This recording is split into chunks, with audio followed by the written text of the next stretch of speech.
Le deuil, c'est une expérience que tout le monde connaît ou connaîtra un jour.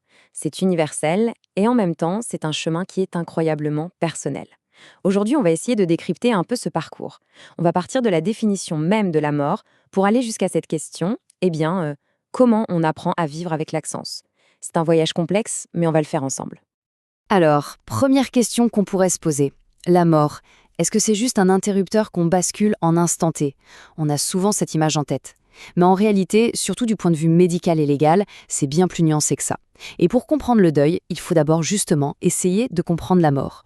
Parce que oui, il n'y a pas une, mais plusieurs définitions de la mort. Et c'est fascinant de voir comment ces définitions ont évolué avec les progrès de la médecine, en particulier de la réanimation. Alors, regardons ça de plus près.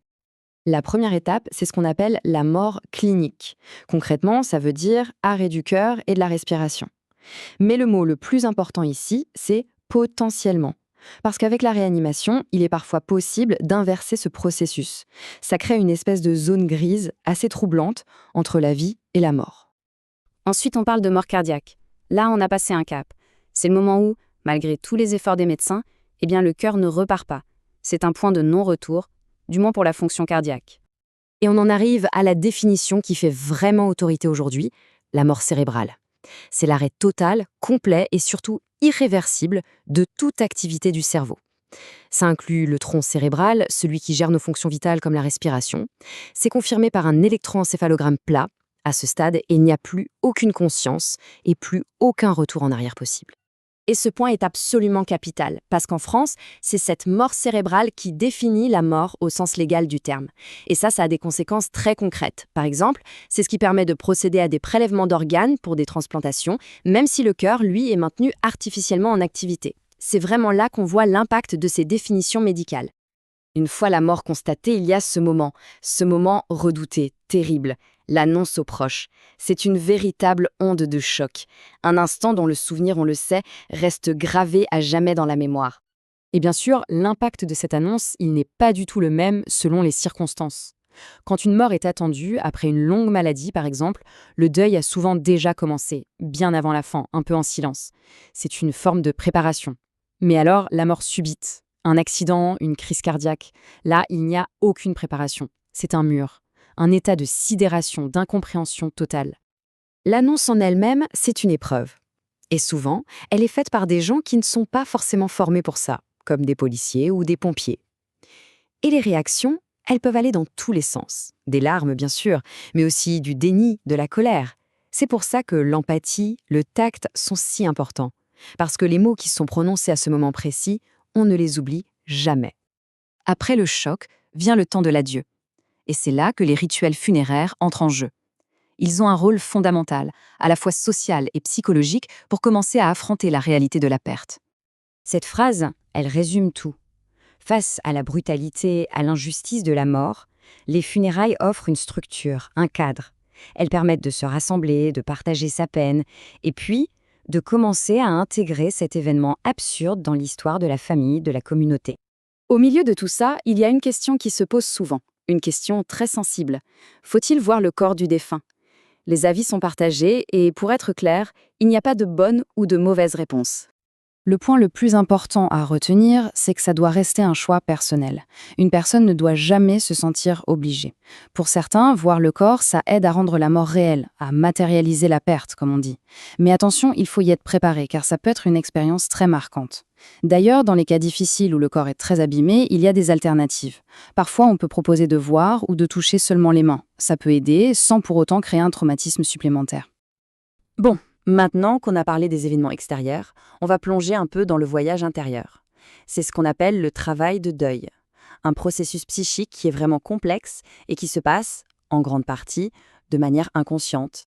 J'aime beaucoup cette métaphore de la psychanalyste Valérie Blanco. Imaginez que notre psychisme, notre histoire, c'est une sorte de tissu. La mort, ça vient déchirer cette trame. Et le deuil, c'est le travail de repriser ce tissu. Comment ? En convoquant les souvenirs, les images, pièce par pièce. C'est un travail de reconstruction qui est lent, intime, mais absolument nécessaire. Et s'il y a bien une chose à retenir, c'est qu'il n'y a pas de norme, il n'y a pas de bonne façon de faire son deuil. Chaque personne vit la perte d'un même être cher de manière complètement unique.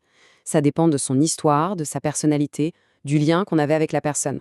Et le temps du deuil, il échappe à tout contrôle.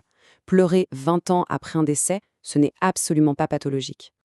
On observe aussi souvent, pas toujours, mais souvent, des différences dans la manière de vivre ce chagrin.